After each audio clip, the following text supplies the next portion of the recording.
Hai, perkenalkan nama saya Juwita Semarmata. Pada kesempatan kali ini, saya akan menceritakan kisah Beato Carlo Acutis. Carlo Acutis lahir di London, Inggris pada tanggal 3 Mei 1991. Saat itu, keluarganya berada di London karena alasan pekerjaan. Namun, pada bulan September di tahun yang sama, keluarga Acutis kembali ke Italia dan menetap di Milan. Carlo adalah anak tunggal. Sejak ia masih kecil, ia telah menunjukkan keistimewaan dalam kecerdasan serta kemampuan bersosialisasi dengan baik.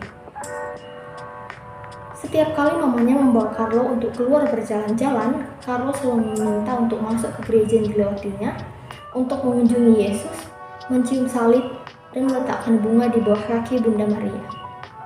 Padahal waktu itu, Papa dan Mama Carlo bukan orang Katolik yang rajin ke gereja maupun berdoa.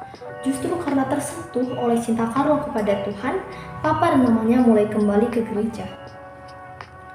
Carlo menerima komuni pertama ketika berusia 7 tahun. Sejak saat itu, setiap hari, Carlo selalu mengikuti misa kudus dan rajin berdoa rosario. Carlo termasuk anak yang pintar, namun ia tidak suka bersaing dengan teman-temannya. Carlo sadar akan kelebihan dan kekurangannya. Dia selalu menulis diari tentang usaha-usaha untuk memperbaiki diri dan rajin mengaku dosa. Carlo sangat tertarik dengan komputer. Ketika dia berumur 9 tahun, dia mulai belajar programming secara otodidak dari buku-buku yang dibeli oleh orang tuanya. Kemampuannya ini diakui oleh teman-temannya dan orang dewasa yang mengerti tentang ilmu informatika. Kedekatannya dengan Allah, kecintaannya dengan Ekaristi, dan menerima komuni kudus membuat Carlo remaja dan menciptakan sebuah website yang berisi kisah mukjizat Ekaristi yang pernah terjadi di dunia. Saat Carlo berumur 15 tahun, Carlo didiagnosis menderita kanker leukemia akut yang dalam waktu yang singkat dapat membuat Carlo menderita kesakitan yang hebat.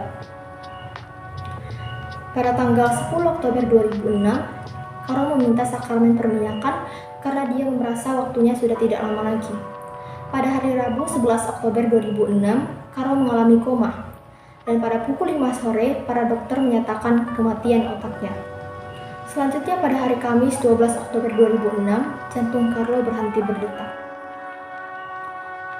Pada suatu hari di tanggal 12 Oktober 2010, seorang anak laki-laki ditemani kakeknya mendekati relikui Carlo Acutis. Anak laki-laki itu menderita penyakit langka yang menyerang pankreasnya. Keadaan ini dapat membawa pada kematian dan hanya dapat disembuhkan dengan operasi. Ketika telah berada di hadapan relikui Carlo, anak tersebut bertanya kepada kakeknya, "Apa yang harus aku minta?" Dan kakeknya pun menjawab, "Supaya kamu tidak muntah lagi." Sejak saat itu, anak itu berhenti muntah. Dan berdasarkan pemeriksaan medis, anak itu dinyatakan sembuh total tanpa menjalankan operasi. Mukjizat inilah yang membuat Carlo Acutis akan digelari Beato pada tanggal 12 Oktober 2020. Terima kasih.